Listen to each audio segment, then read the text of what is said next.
Hello, everybody. Welcome to the soccer podcast with no name. My name is Thabang Cheez. I'm joined here by my good old friend Bongani Bongster Nkosi. Bongs, how are you, sir? Yeah, what's up, Cheez man? I'm good. How are you? No, I'm good. How's lockdown keeping you? Yeah, no, it's difficult. It's tough times, but you have to grind hard and Yeah, move forward. No matter the situation, we are soldiers. We fight. we fight. Even without alcohol, we are we are brewing pineapple alcohol. But anyway, that's another story for another day. I think we could start with the football. Let's start with yesterday's football. Kaizer Chiefs played to a 1-1 draw with Wits at the Orlando Stadium. What does this mean for the PSL championship race? Yeah, I think I'll just start from my side. It was a very disappointing match for me to see Kaizer Chiefs draw that match with Wits. It was their chance or opportunity to maybe increase the lead at the top of the table. Already they've been messing up. They messed up even before the COVID-19. They had, I think, a bus of points ahead of even Mamelodi Sundowns, like 8 or 10 or 16, somewhere there. And they slipped up a few times, and I think this is the second or third time they do it, and it's unacceptable. But you know what they will say. They'll say no, it's been a lockdown. As you heard, Middendorp, they haven't played for 5 months. I don't think it's an excuse because even if I don't ride the bicycle in 2 years, when I ride the bicycle, I can still remember how to ride a bicycle. These are professionals, and coming back for me, it was a disappointing draw, but obviously makes things quite interesting for the league because it's putting other teams back into action. Orlando Pirates, maybe even Supersport, as I think it's a difference of about 9 points of a difference with 7 or 8 matches to go. For me, I think that makes it interesting. Yeah, Kaizer Chiefs played okay, I guess. In the first half, they played well. They had many chances. They scored the goal. There was that opportunity on the counter when Manyama uh, ran from his own 18 area to the opposing 18 area without passing or doing something that made sense. And I think if he played the ball earlier, I think it was Castro running on the right. It was Negovic. I forgot who it was. I'm pretty sure that was going to lead to something. Also, Negovic's shot hitting the goalpost. Billiard, there are no supporters there, but I think he kicked the ball to outside of the stadium when it was played in from the right hand side. I forgot which player had crossed it in for him, but Kaizer Chiefs had opportunities to win the game. They're the ones who should have at least been 3 goals up, but they wasted that opportunity. Wits started getting their own opportunities, and at the end of the day, they punished them. That's how it is in top flight football. You don't score goal, okay, it's fine. I will score the goal. So that's what happened with Kaizer Chiefs. They didn't punish Wits, and Wits came back to haunt them. Those chances that they missed came back to haunt them when Wits, uh, I suppose, equalized. What does this mean for the championship race? Like you're saying, the teams that are still in it, Supersport, Orlando Pirates, Mamelodi Sundowns are the happiest because the day before they drew. So I think that game will be the game that Sundowns played against Orlando Pirates should be the most difficult game of their upcoming games. Kaizer Chiefs, on the other hand, still have tricky games in the future. So I think this was a very horrible draw for Kaizer Chiefs. Yeah, no, I agree with you in terms of Kaizer Chiefs fans, Nkosi. And moving on to the second one, keeping, of course, with the recent game from Kaizer Chiefs, Khune didn't play last night's game. When asked about it, Ernst Middendorp said he missed some training sessions for different reasons in terms of having a challenge. Those were his own words. Does Khune have a future at Kaizer Chiefs with Ernst Middendorp as a coach? Ernst Middendorp, if it seems as though if Ernst Middendorp doesn't like you, the chances of you getting into the team are very tough. Remember that team, we can go back to, I think this is 2005, when Ernst Middendorp was coach of Kaizer Chiefs. Kaizer Chiefs were coming off a championship with that coach. I forgot that coach's name. I'll get his name. And Skarangobese was the best player in the team. When Middendorp got there, he started benching him and not playing him the way the previous coach used to play him. Because the previous coach he knew how Skara was. He was a creative player who needed creative freedom. But Middendorp did not like that. So he started benching him. It got to the point where Skarangobese didn't play for Kaizer Chiefs. So Itumeleng Khune, I'm not too sure what he did to Ernst Middendorp, but as I'm looking at things, I could be wrong, but as I'm looking at things, it doesn't seem as though he's favored at Kaizer Chiefs because he left him out the team completely. And the man was not injured. Ernst Middendorp said it himself. He was not injured. So clearly, there's something wrong with the relationship. And as I said, if Ernst Middendorp doesn't like you, good luck. Yeah, no, I think I would agree to somewhat what you are saying. I think that if you look at Ernst Middendorp, and he's not the Itumeleng Khune is not the only player not playing at Kaizer Chiefs. There's the likes of Njangas who are talented but sitting at on the bench and not obviously doing their trade and showing us what they can show us. I think these are players that would have made a difference. Malungwane, I think he has left, if I'm not mistaken. Mm-hmm. But such players didn't play because Ernst Middendorp didn't like them. And one might say maybe it's because these players are short or small in stature that they are not playing. But here's a Itumeleng Khune. He's not, okay, yes, he is short for a South African goalkeeper, but we all know that South African goalkeepers are quite short. So it's not an excuse for not playing him.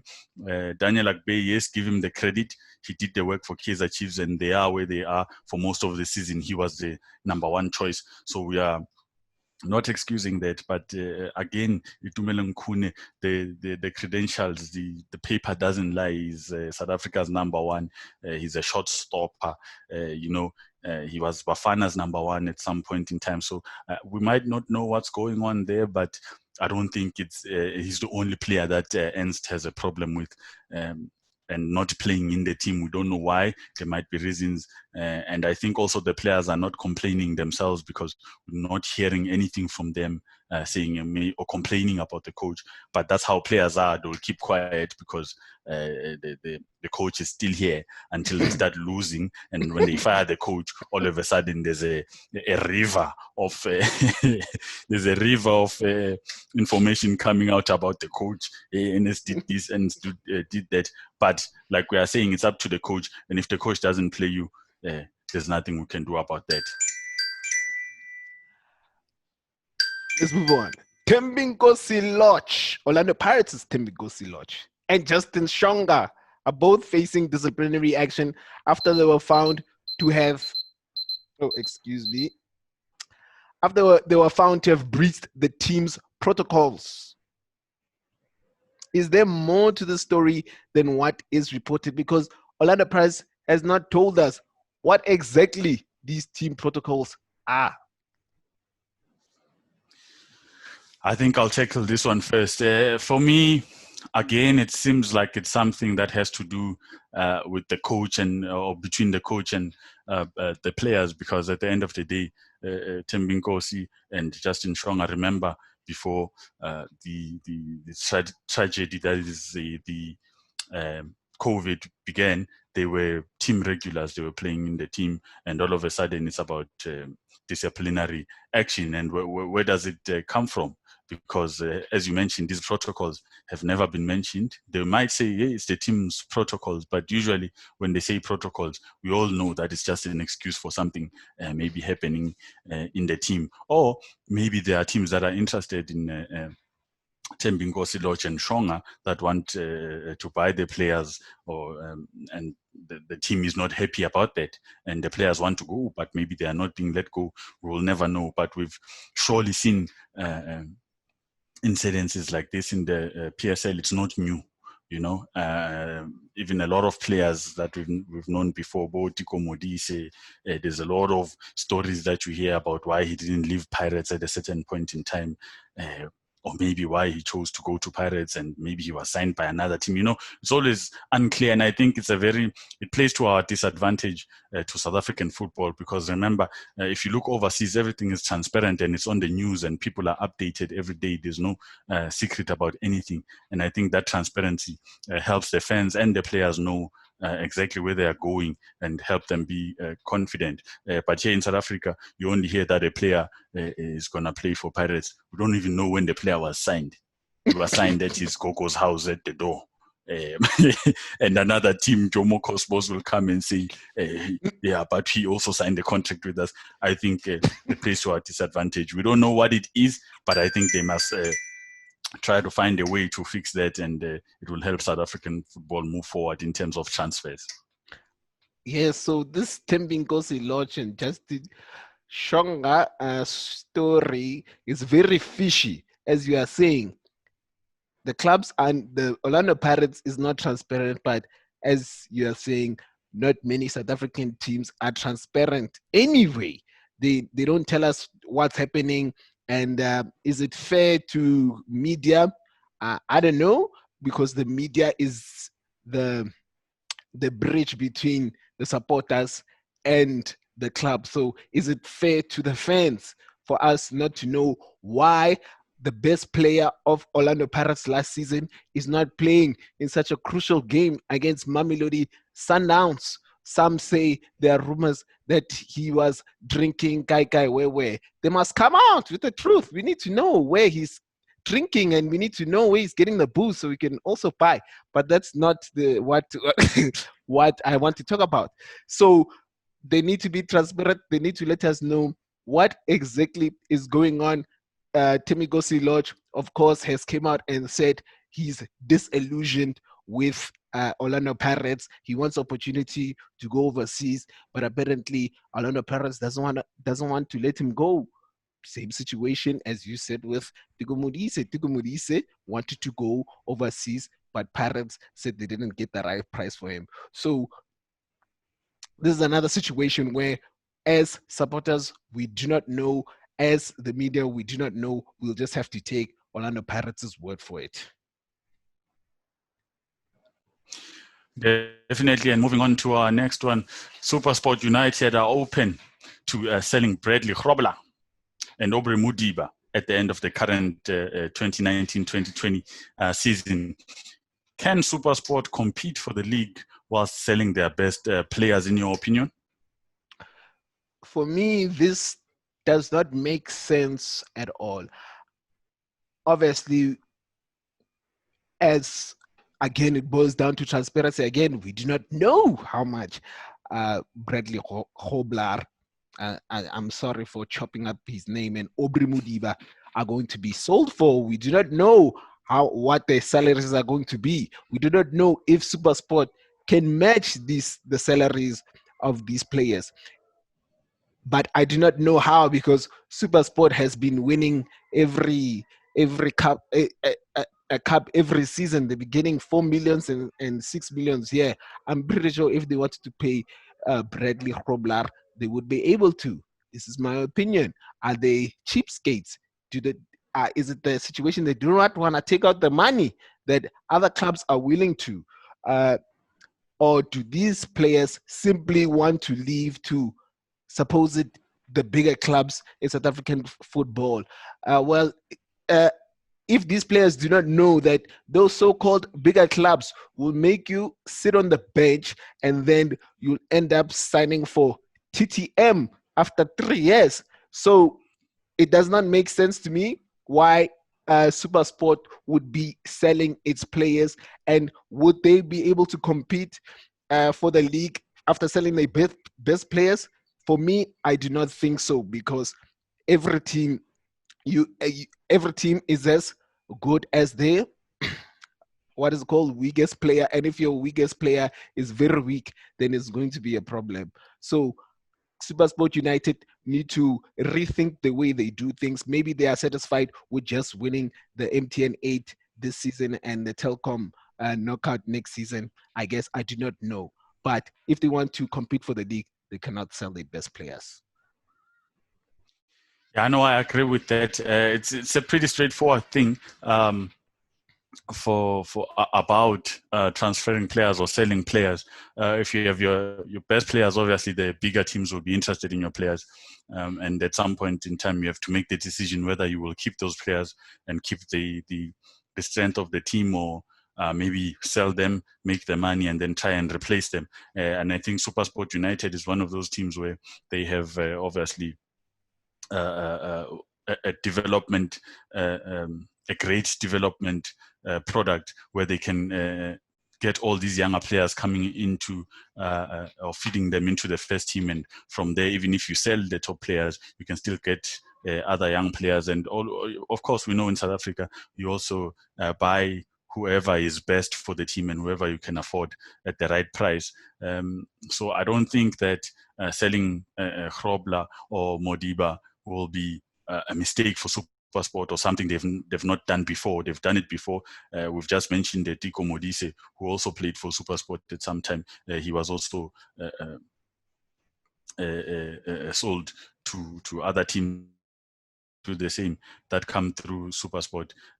Dane Clay, who also went on to play for Pirates. So it's a normal thing for me of selling players. Yes, one might argue to say, why do teams like Supersport sell their best players at the current time? But I think it's a stream and it doesn't end. There will be other players. Players can move on, but the team remains. I think it's their confidence, and at the end of the day, it's business. You know, you want to sell players and make the money. So maybe you can even use that money to go get other players or better players at that too. So I don't think it's a problem. Yes, it might affect their league, but at the end of the day, they are not going to win this one. They probably saw it. So why not sell and prepare for next season? Moving on to overseas. PSG qualified to the Champions League semi-final for the first time since 1994 after coming back from behind to beat Atalanta 2-1. Did PSG deserve to win the game, or did Atalanta lose it? I think for me, Atalanta lost that match. They had it going. They were leading, obviously, in the first half, and I think their performance was quite good. They've kept to the performance that they had coming into the Champions League. Even before the Champions League, in their qualifiers, they were a team that was playing good football, leading into the Champions League, the last 32 into the last 16, and they never faltered. I think they played a very good match, and for them to lose like that to PSG, I think they let it go. According to me, or in my opinion, PSG, yes, they're a great team. They have Neymar, they have the great players, but at the end of the day, they were not performing to their standard. I mean, you have Di Maria, you have Mbappe there, you have Neymar there. What is your excuse of not winning such a match 3-0 or 4-0? But we know, again, PSG falters like that. I think since they turned, I think it was last season when they turned a deficit from 3 or 4-0 into winning 5 or 6 or 7, they now think that they are giants that cannot be beaten. Only in France they can't be beaten because you're playing against Lille and the small teams. But I think in Europe it's a different game, and Atalanta brought the game to them. But you have to commend PSG again. They played well and they came back and won the game. I think that is character. But at the end of the day, I think Atalanta let that go for themselves. Yes, Atalanta for me did lose that game after going 1 goal up. PSG did seem as though they got the kick up the backside and they decided to go down attack. We saw Neymar playing very well. We'll get to that later, but otherwise, the likes of Idris Gueye, Marquinhos, and the former Manchester United midfielder, for me, those guys didn't do anything in the match. And really, the Atalanta was comfortable. The only what was bothering Atalanta was when they pressed the ball, the keeper would play it over to Neymar, and Neymar would give that back three problems. So the Atalanta coach should take the blame in that. You cannot continue to press PSG and they keep on hitting you with the same tactic, and they keep on getting chances, clear-cut chances. Neymar had 2 clear-cut chances where he should have scored. So Atalanta should have done better. I'm sure if they closed up shop, as we know that Italian teams are capable of doing, PSG were never going to score there. I mean, they brought on Chipo Moting, a guy who played for. I don't want to, but Chipo Moting, a guy who played for a Stoke that got relegated, is pretty much the guy who won the game for them. He's the one who played the crossover to Neymar for him to take a shot, for him to deflect, and for Marquinhos to score. He's the guy that tapped in that cross from Mbappe. So that's totally unbelievable. Those guys, clearly, they were tired.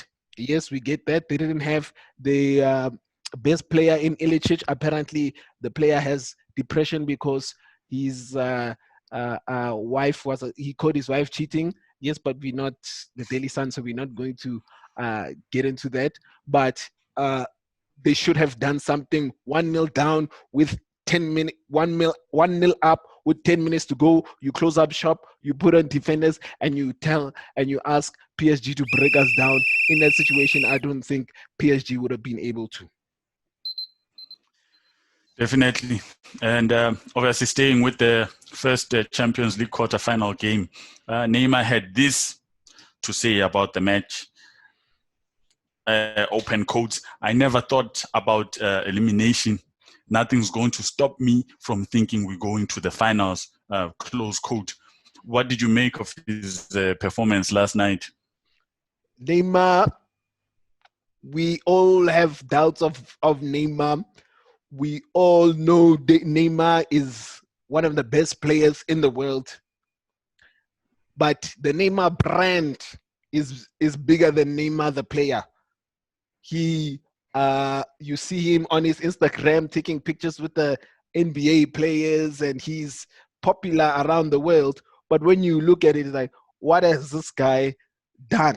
Yes, he has won championships with Barcelona, but that was a couple of seasons. Yes, he's won championships with PSG, but we really can't take any championship that PSG has won seriously. You can drop in Rashford there, and he'll still win the same championships as Neymar has at PSG. They're just running amok in League.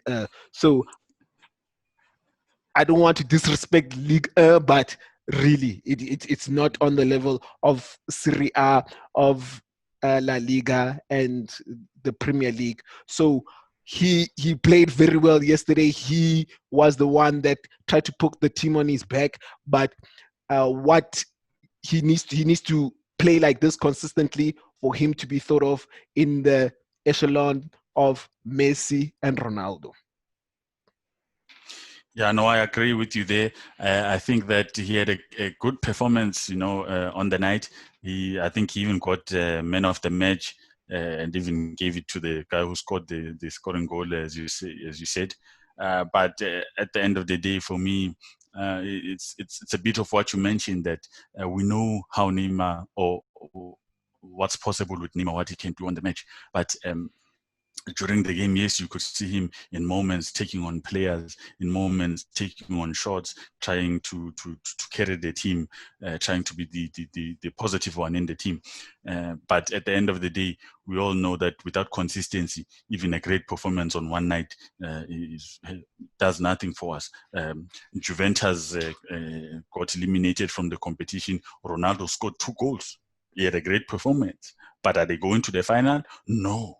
They're going home. So it's exactly that. Is that if Neymar doesn't stay put, like you mentioned, and separate his party life from his professional football life, it might end up harming him. We saw Ronaldinho doing the same. He only lasted 2-3 seasons before he started gaining weight and people had problems with him. So it's not so with Neymar. We're not comparing the two players as well, but at the end of the day, we know what Brazilians are like. They like partying. They're like South Africans, but at the end of the day, I think you have to take your professional game or your game professionally and try and do what is right and stop chasing money and doing funny things. Yes, in PSG, he might have come there maybe because of Dani Alves, who was his good friend of his, but now Alves has left and he's trying to go back to Barcelona, and that move is not working out, luckily there's Mbappe there who's keeping him company, but at the end of the day, I think he needs to consider shaping up and maybe even moving on to another team. As you mentioned, the league is not as strong as the other leagues in the world. Okay, now let's move on to quick hits. TP Mazembe President Moise Katumbi has been accused of attempting to bribe referees in the CAF Champions League. Should this be true? What sort of punishment should CAF hand down? Yeah, it's this is Africa.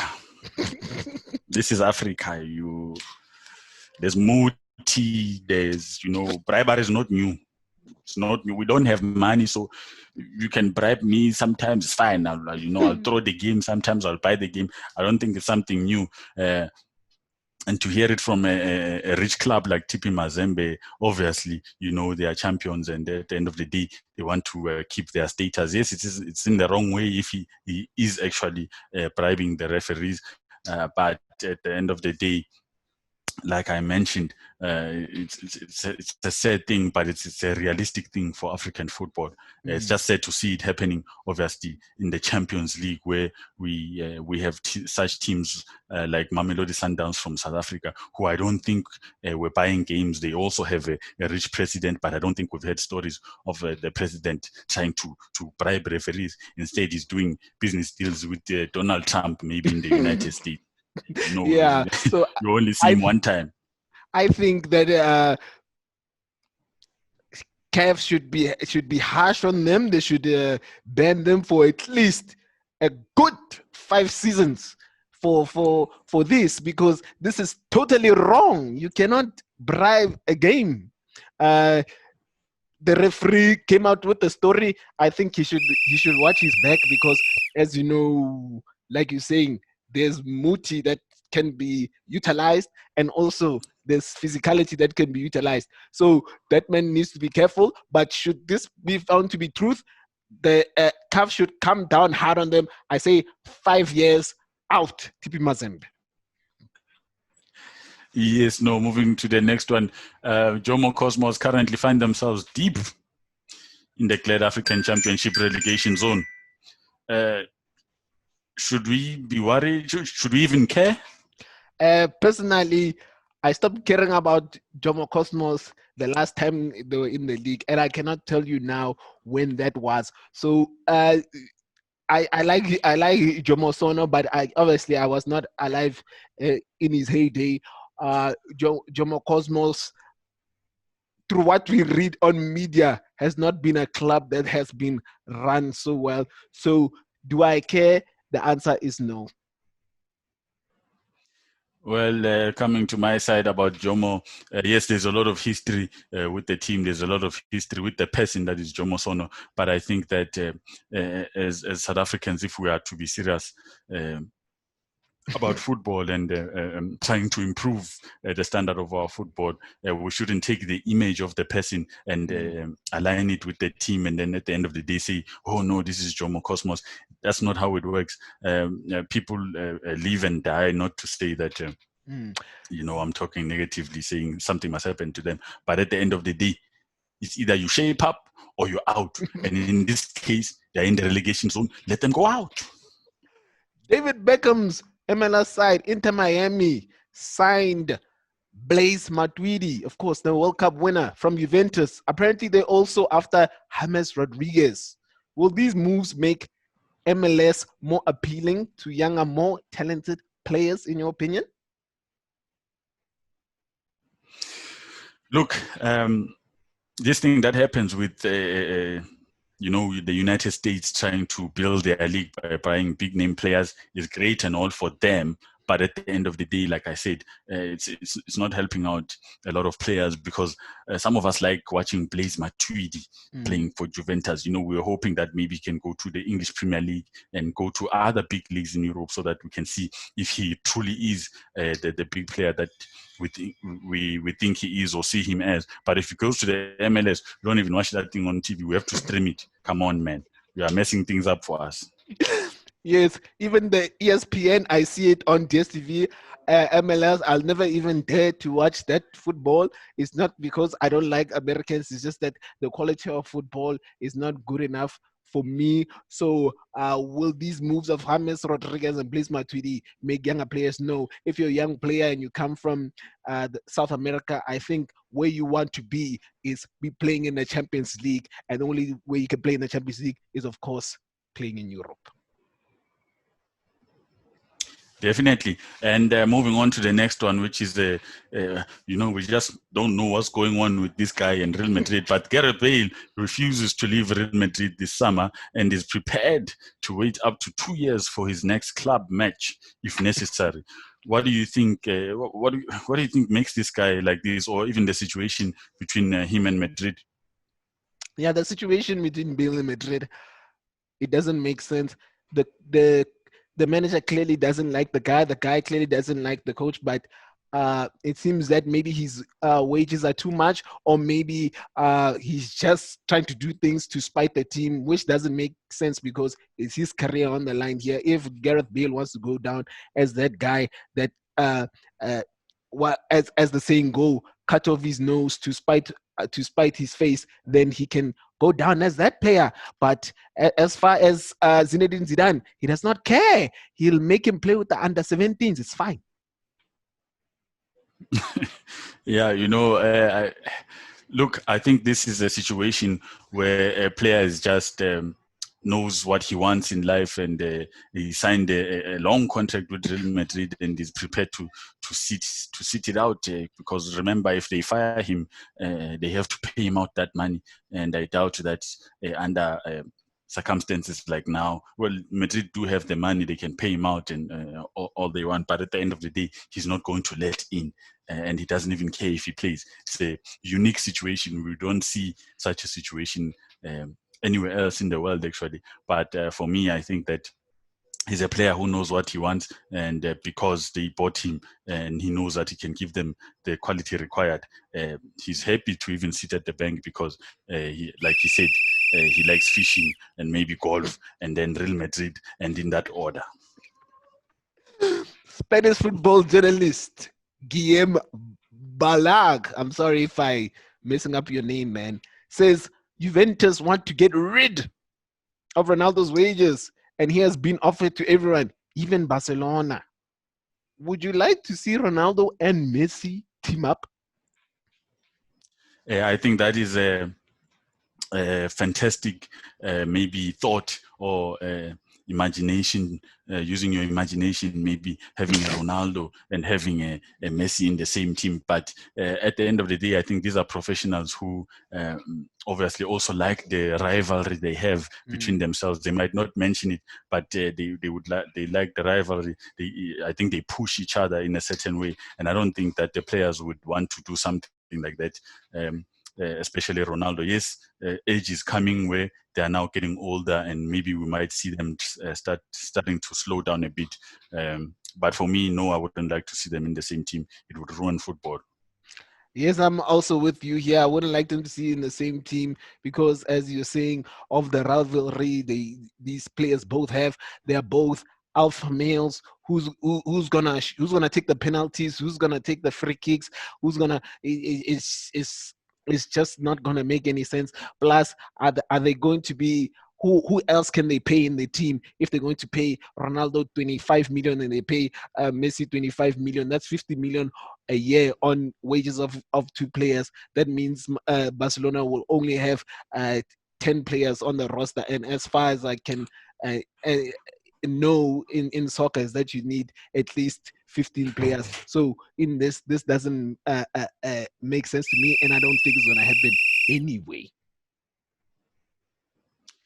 Yes, of course. Moving to the last quick point. Speaking of Juventus, Paulo DYBALA is also another player Juventus are trying to get rid of after the great season that he had. Does this come as a surprise to you?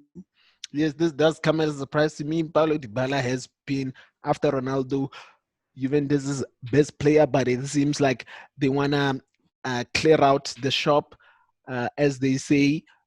They are so dominant in Italy that I guess they can do so without feeling it. Paulo DYBALA is also on big wages, so the likes of Manchester United and Tottenham are in the running to get Paulo DYBALA. But again, I'm surprised. But again, I'm not surprised because they've running Serie A and they'll probably win the league next season with the players that they do have. Yes, I'm also surprised at the move because Paulo is at least one of the top players that they do have in the team, and seeing that they just want to get rid of him like that is quite a surprise. You'd think that they value certain players, but remember also Mauricio Sarri just got fired from the team, and they've got now. The new coach, what's his name now? Yes, so he's coming in, and he also obviously wants to bring in the changes. We've seen Matuidi is already leaving to the USA there, and apparently it's in rumors that they want to bring Alexandre Lacazette into the setup, and at the end of the day are looking to give some of those players that leave to Arsenal as an exchange. So I think it's good business at the end of the day. You also mentioned that they lead the table anyway and are winning. I think it's the 15th time or the 16th time in a row that they win. They're winning the Serie A. So you don't have to worry about winning the league. You can just make money by selling these players and balancing with a player like Lacazette and a few others that you can group up. Yes, and with that, we've come to the end of our show. Thank you for staying with us this long. Bongz, this weekend, anything going down, anything you will be getting up to, any football you'll be watching that you'd like our viewers and listeners to watch? Yeah, no, I think obviously starting tomorrow with some PSL election still going down. Remember, it has come back. I think Mamelodi Sundowns is playing Highlands Park, so viewers should look out for that. And as well on Saturday, Orlando Pirates taking on Bidvest Wits again. Remember, Bidvest has drawn with Sundowns and with Chiefs, and we are hoping they'll draw with Pirates because we are also Kaizer Chiefs fans, some of us. And then obviously with the Champions League and the Europa League that is happening, we are excited about seeing the semi-finals, or well, at least the remainder of the quarterfinals, and then the semi-finals, hoping that we'll have good football to watch. Yes. we're just glad that even in this pandemic, this sober pandemic, we can at least watch football. As from me, Thabang Cheez, it's sayonara. Bongz. For me, the Bongz, the same. Keep tuned, keep watch until the next episode. See you. Sure.